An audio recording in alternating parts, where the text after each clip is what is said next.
Did you know?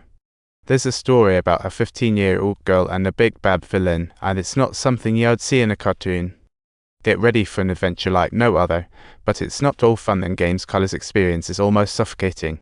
Our heroine Carla just changed into some guy's clothes, and her heart is racing in fear. Surprisingly, this bad guy doesn't continue his mischief. Hey, is he just practicing?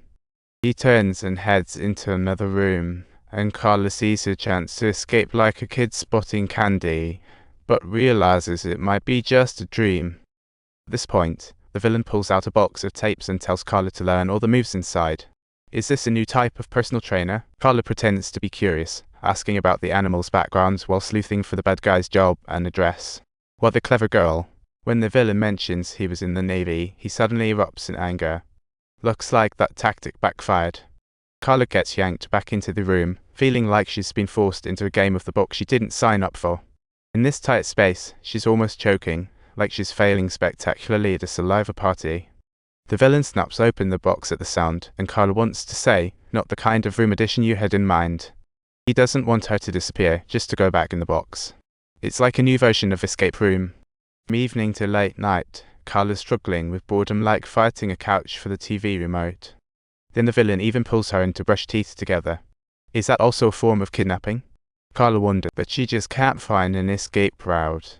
The villain cuffs her, and she thinks, man, I do want to take him to a metal concert. Early bird Carla wakes up before the villain, thinking, this is a perfect time to make my exit. She carefully gnaws on the screws to release her from the box, hoping to return the box to its rightful owner. Behind the door, freedom awaits her like a scientist discovering new galaxies. She bolts out and waves down a car, and the driver turns out to be a generous old chap. At the police station, Carla acts like a student facing a big exam, leaving no detail unturned. At this moment, everyone realizes that the police had been on the case 18 hours earlier. Talk about a ticking clock. When the police reached out to Carla's mom, she finally breathed a sigh of relief, like a marathon runner crossing the finish line. Carla led the cops to the kidnapping area. It felt like buildings stared at her. They ask a farmer dude nearby. As Carla describes, the villains looks it's like a game of who's them all.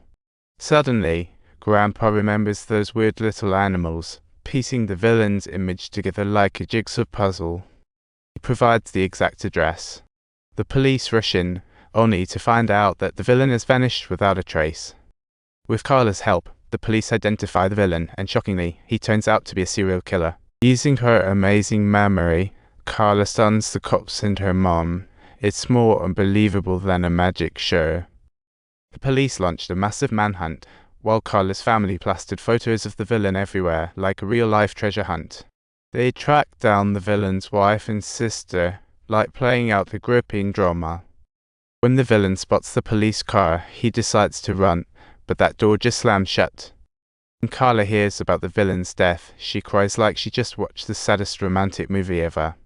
The sheriff praises her as a hero, looking like a tale of two superheroes. Carla not only saves herself but also fights for justice for those girls, a truly victorious speech. Don't forget to subscribe to our channel.